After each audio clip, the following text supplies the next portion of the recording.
Alors moi je vais vous parler d'un livre qui s'appelle Ma mère ne m'a jamais donné la main, donc comme on peut le voir ici.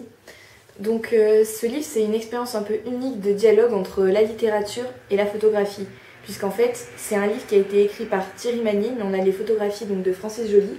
Donc par exemple ici on peut voir qu'on a une photographie, et ensuite là on peut voir qu'on va avoir du texte, et donc c'est vraiment ça tout le long. Donc j'ai trouvé que c'était vraiment intéressant parce que les photos font vraiment écho au texte. C'est-à-dire qu'on a quelque part une nouvelle dimension de la littérature. Il faut déchiffrer le roman, mais aussi les photographies. Donc ça devient une enquête pour le lecteur, et c'est en lien direct avec l'histoire, puisqu'en fait, il s'agit d'une enquête. C'est-à-dire qu'en fait, ma mère ne m'a jamais donné la main. C'est le destin d'un homme qui retourne sur les lieux de son enfance pour y régler une succession à la suite de la mort de son père, et une mort qui a été assez mystérieuse. Et donc, pour le narrateur, c'est quelque part un retour aux sources. Donc il va progressivement lever le voile sur son passé. Et donc nous, on va découvrir peu à peu son histoire et ses intentions.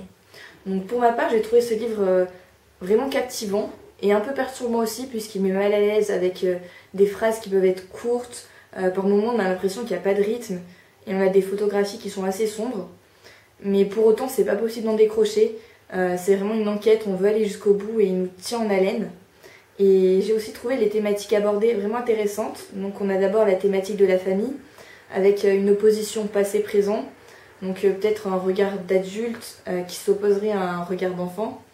Et aussi on a la thématique du réel qui revient vraiment souvent, avec des photographies oniriques, ou même l'histoire. On en vient vraiment à se demander ce qu'est le réel. Donc moi, si j'ai un conseil à vous donner, c'est lisez ce livre.